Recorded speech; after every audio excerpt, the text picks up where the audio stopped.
Capítulo 9. César, de 100 até 44 a.C. 7. César e Cleópatra. Depois da morte de Ptolomeu VI, 145, o Egito entrara em rápida decadência. Seus reis já não conseguiam manter a ordem social, nem a liberdade nacional.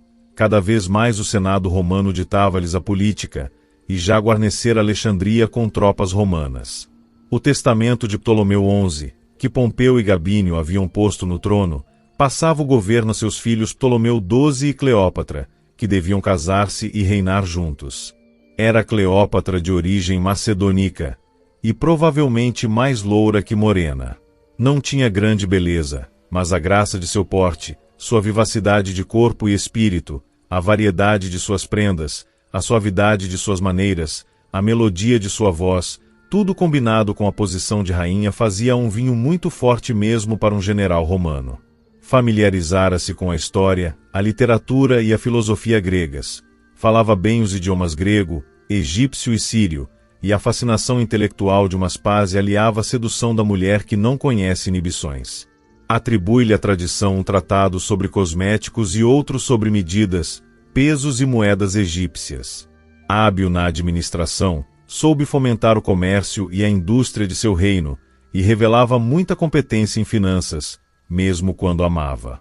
A essas qualidades somava uma sensualidade oriental, a impetuosa brutalidade que se compraz na crueldade e na morte, e uma ambição política sem outro código moral além do triunfo.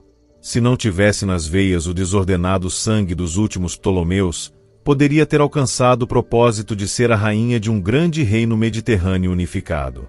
Como o Egito não podia manter-se independente de Roma, Cleópatra planejava dominar a união dos dois povos. Desagradou a César o fato de Potino haver banido Cleópatra e ocupar a regência em nome do jovem Ptolomeu XII. E secretamente mandou chamá-la. E secretamente Cleópatra veio. Para chegar até ele embrulhou-se em roupas de cama que seu serviçal Apolodoro introduziu nos aposentos de César. O espantado romano, que nunca deixará que suas vitórias bélicas fossem mais numerosas que as do amor, sentiu-se cativo da coragem e agudeza de Cleópatra. Reconciliou-a com Ptolomeu e recolocou-a no trono ao lado do irmão.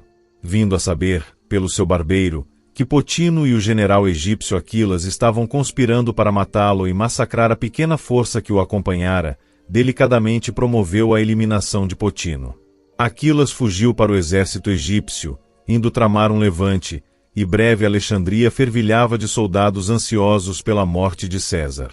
A guarnição romana lá posta pelo Senado foi induzida por seus oficiais a levantar-se contra o intruso que talvez premeditasse ocupar o trono dos Ptolomeus e dar origem a uma nova dinastia. César agiu naquela emergência com a habilidade do costume. Transformou o Palácio Real em fortaleza e mandou vir reforços da Ásia Menor, da Síria e de Rhodes. Quando viu que sua débil frota estava ameaçada de cair nas mãos do inimigo, ordenou que a incendiassem, e esse incêndio alcançou uma parte da biblioteca de Alexandria. Por meio de desesperadas escaramuças César capturou, perdeu e capturou de novo a ilha de Faros, ponto essencial para o recebimento dos esperados reforços. Em um desses encontros teve de salvar a vida nado, sob uma chuva de setas inimigas, quando os egípcios o repeliram, e aos seus 400 homens, do mole ali existente. Supondo que os rebeldes haviam vencido, Ptolomeu XII abandonou o Palácio Real, foi juntar-se a eles, e desapareceu da história. Chegados os reforços, César derrotou os egípcios e a guarnição senatorial na Batalha do Nilo, e em recompensa da fidelidade de Cleópatra, durante a crise, colocou no trono, como corregente, ao seu irmãozinho Ptolomeu XIII, o que de fato dava à rainha o governo supremo do Egito. É difícil perceber a razão de ter ficado César 9 meses em Alexandria, enquanto exércitos hostis se organizavam perto de Útica, e Roma, agitada pela revolta radical de Célio e Milo, ansiava pela sua hábil administração. Talvez se julgasse com direito a um agradável descanso depois de 10 anos de guerra. Diz Suetônio que frequentemente César se banqueteava com Cleópatra até a madrugada, e teria ido com ela em seu bergantim pelo rio Nilo abaixo até a Etiópia, se seus soldados não ameaçassem de motim, nem todos tinham encontrado rainhas. Talvez que galantemente César desejasse compartilhar do confinamento de Cleópatra. Um menino nasceu em 47, ao qual deram o nome de Cesarião. Segundo Marco Antônio, César reconheceu-o como filho. Talvez lhe houvesse Cleópatra sugerido a ideia de desposá-la e fazer-se rei, unindo sob a mesma cama o mundo mediterrâneo.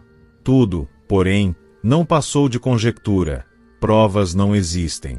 Mas César voltou ativa quando soube que Farnaces, filho de Mitrídates, havia retomado Ponto, a Armênia Menor e a Capadócia, e conclamava o Oriente a mais uma vez levantar-se contra a dividida Roma. Sua sabedoria em pacificar a Espanha e a Gália antes de combater Pompeu tornava-se agora evidente. Se o Ocidente e o Oriente se rebelassem ao mesmo tempo, o Império estaria destruído, os bárbaros invadiriam o Sul e Roma não teria conhecido a era de Augusto. Depois de reformar suas 3 legiões, César partiu em junho de 47, marchou com rapidez ao longo da costa egípcia, alcançou, através da Síria e da Ásia Menor, o Ponto, bateu Farnaces em Zela, 2 de agosto, e mandou a um amigo de Roma a famosa notícia: Veni, vidi, vici, vim, vi e venci. Em Tarento, 26 de setembro, encontrou Cícero, que lhe pediu leniência para si e outros conservadores. Amavelmente César assentiu.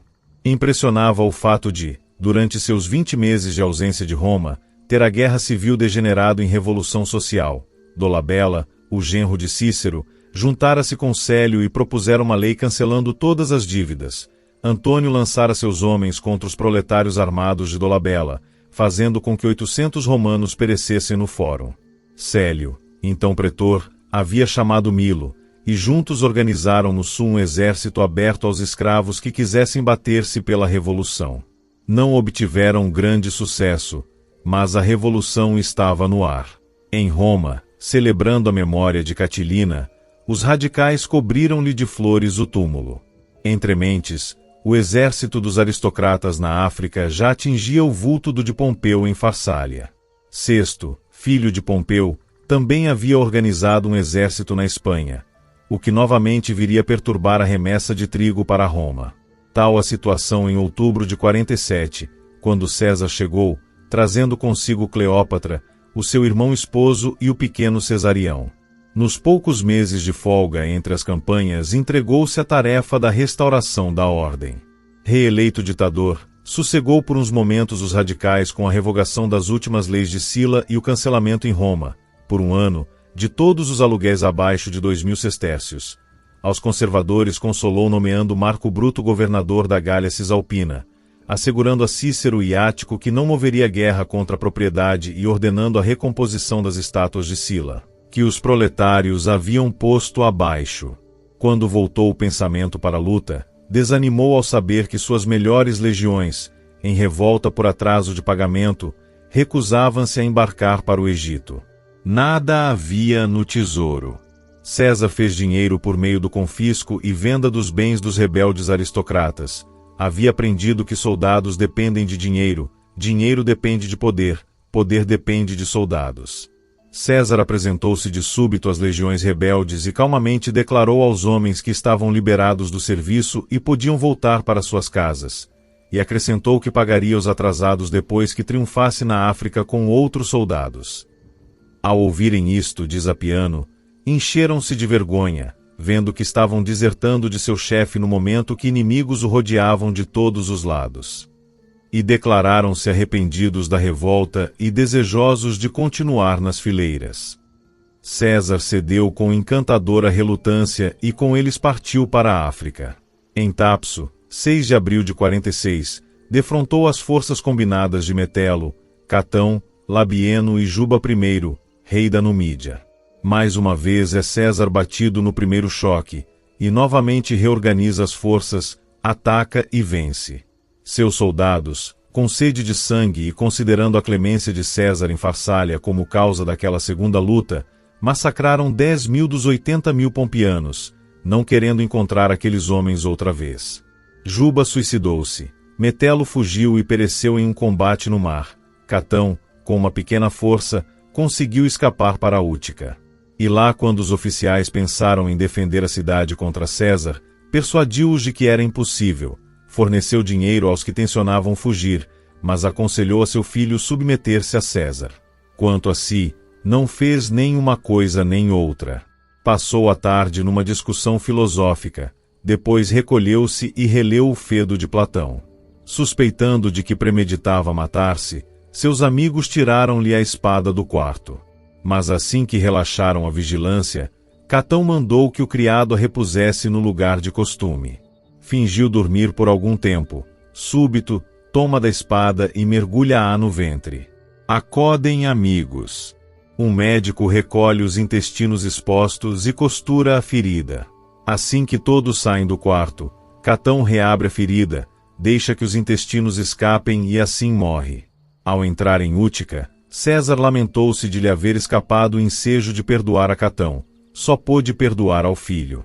Os habitantes de Útica honraram o suicida com funerais magnificentes, como se simbolicamente estivessem enterrando uma república de quase 5 séculos de vida.